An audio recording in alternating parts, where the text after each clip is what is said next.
The human brain is a biological supercomputer. Inside your skull right now, a dense network of billions of neurons is pulsing with electrical energy, firing off signals that drive everything you do. By weight, the brain is 2% of your body, yet consumes 20% of your blood and oxygen. And unlike muscles which store backup glycogen, your brain has absolutely zero built-in energy reserves. Because of that empty tank, your brain's survival relies entirely on a constant, uninterrupted flow of oxygen and nutrients pumped up through your cardiovascular system. Stop the flow, and the brain starves. That starvation usually starts far away from the brain itself. A piece of plaque or a sticky clump of blood cells breaks loose from an artery wall, surging upward, riding the bloodstream into vessels that get narrower and narrower. Eventually, it reaches a microscopic crossroad that is simply too tight to pass. The clot wedges in. Instantly, all blood flow stops, and that fuel line is severed. In a matter of seconds, this mechanical blockage strips the brain of its energy. The supercomputer begins to suffocate, and a terrifying biological countdown begins. Let's look at exactly what happens inside the blocked artery, starting just seconds after the blood stops flowing. Cut off from oxygen, the neurons panic. Their electrical networks scramble, causing the cells to misfire and violently flash, descending into complete cellular chaos. On this map, starved cells permanently die off, creating a dead zone known as the Infarct core. But outside that core, a massive secondary zone of neurons is struggling to survive.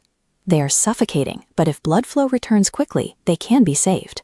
As this pocket of microscopic death expands, the effects ripple outward, triggering a systemic collapse across the rest of the body. Because the human brain is highly mapped, specific physical functions are controlled by very specific neurological real estate. When localized internal damage occurs, it triggers precise external failures.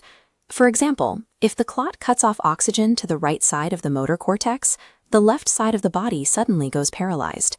One of the most visible indicators of this localized muscular failure is in the face, where the muscles on one side pronounceably sag and droop. Another immediate secondary symptom is severe speech slurring. This happens when the specialized language centers of the brain begin to suffocate and lose coordination. A drooping face or a paralyzed arm is not the illness itself. They are simply the external, visible alarms warning you that vulnerable brain cells are suffocating on the inside. This escalating line chart quantifies the brutal mathematics of that biological countdown. For every single minute that a stroke goes untreated, nearly 2 million brain cells die. Without immediate medical intervention to stop the clock, that damage will cascade. The dead zone will expand until it causes either severe, permanent disability or total loss of life. The medical counterattack relies on an intravenous clot-busting drug known as TPA.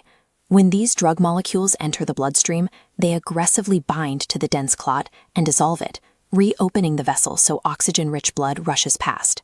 But there is a strict biological constraint. This intervention only works if it is administered immediately, before those struggling perimeter neurons die completely. In emergency medicine, the guiding doctrine is time is brain. Recognizing the symptoms of a stroke is a literal race against the clock, to save a person's memories, their physical function, and their identity.